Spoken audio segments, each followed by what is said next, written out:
South ఇండియాలోని అతి తక్కువ ధరలకి రత్నాలనందించే ఏకైక సంస్థ 6JVR. మన కర్మ కాకపోతే బీజేపీ పార్టీ మనకు ఒక్క వాగ్దానం కూడా నిలబెట్టుకోకపోయినా కూడా ఈ ప్రతిపక్షం ఇటు పాలక పక్షం అదే బీజేపీ పార్టీతో డ్యూయట్లు పాడుతున్నాయి, అదే బీజేపీ పార్టీతో పొత్తులు పెట్టుకున్నాయి. ఈ పొత్తులు సామాన్యమైన పొత్తులు కాదు, ఈ పొత్తులు ఎవరికి కనిపించని పొత్తులు, ఈ పొత్తులు అక్రమ పొత్తులు, ఈ పొత్తులు రహస్య పొత్తులు. కానీ పొత్తులు ఉన్నాయి అన్న మాట వాస్తవం. ఎందుకంటే బీజేపీకి ఇన్ని సంవత్సరాలు, ఈ 10 సంవత్సరాలు బీజేపీ పెట్టిన ప్రతి బిల్లు ఈ పార్టీ అయినా వెనకేసుకుంటూనే వచ్చాయి. ఆఖరికి వాళ్ళు ఏ పదవి అడిగినా ఇస్తారు, ఏ ప్రాజెక్ట్ అయినా వాళ్ళ బిజినెస్ మెన్లకు ఇస్తారు.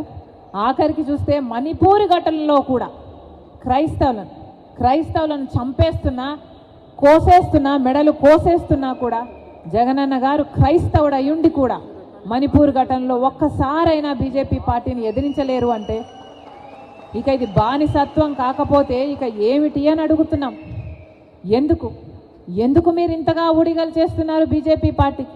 బీజేపీ పార్టీ మనకు ఒక్క వాగ్దానమైనా నిలబెట్టుకుంటే మీరు ఆ పార్టీతో పొత్తులు పెట్టుకున్న అర్థం ఉంది. బీజేపీ పార్టీ మనకు పోలవరం ప్రాజెక్ట్ ఇవ్వలేదు, రాజధాని ఇవ్వలేదు, ప్రత్యేక హోదా ఇవ్వలేదు. ఒక్కటంటే ఒక్క మాట కూడా నిలబెట్టుకోకపోయినా ఈరోజు అదే బీజేపీ పార్టీకి వాళ్ళు బానిసలు కావడమే కాకుండా ఆఖరికి ఆంధ్ర రాష్ట్ర ప్రజలు అన్ని బానిసలను చేయాలని చూస్తున్నారు.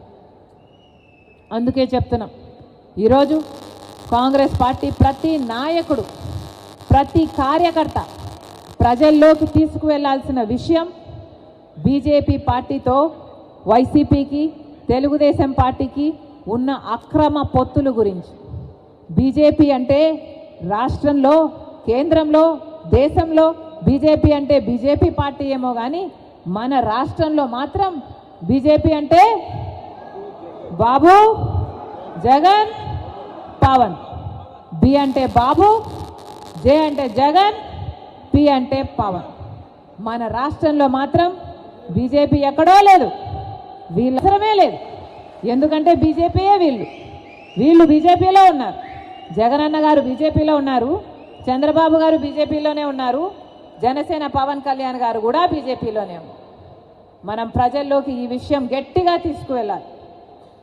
వైసీపీకి వేసిన ప్రతి ఓటు బీజేపీ ఖాతాలోనే, టీడీపీకి వేసిన ప్రతి ఓటు బీజేపీ ఖాతాలోనే, జనసేన వేసిన ప్రతి ఓటు బీజేపీ ఖాతాలోనే.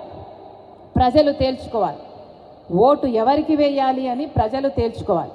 ప్రత్యేక హోదా ఇవ్వని వాళ్ళకి వేయాలా, ఇవ్వని బీజేపీకి వేయాలా, ఆ బీజేపీకి మద్దతు పలుకుతున్న వీళ్లకు వైసీపీకైనా టీడీపీకైనా జనసేనకి వేయాలా, లేకపోతే ప్రత్యేక హోదాను ప్రకటించడమే కాకుండా పోరాటం చేస్తున్న కాంగ్రెస్ పార్టీకి వేయాలా? తెచ్చేదైనా ఇచ్చేదైనా ప్రత్యేక హోదా ఒక కాంగ్రెస్ పార్టీకే చేతనవుతుంది అని ప్రజలకు మనం చెప్పాల్సిన అవసరం ఉంది, ప్రజల మధ్యకి తీసుకువెళ్లాల్సిన అవసరం ఉంది.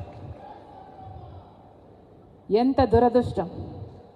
10 ఏళ్ల తర్వాత చూసుకుంటే అసలు ఊసే లేకుండా పోయింది, అసలు ఆ మాటే లేకుండా పోయింది. ప్రత్యేక హోదా అంటే అదేంట్రా అన్నట్టు చూస్తున్నారు చిన్నపిల్లలు.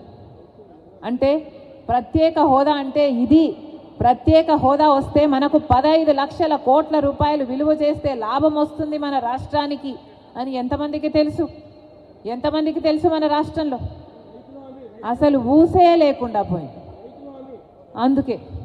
అందుకే కాంగ్రెస్ పార్టీ ప్రత్యేక హోదా కోసం ఉద్యమించాలి అని నిర్ణయించుకుంది. ప్రత్యేక హోదా ఉద్యమాన్ని భుజాన ఎత్తుకున్న పార్టీ కాంగ్రెస్ పార్టీ.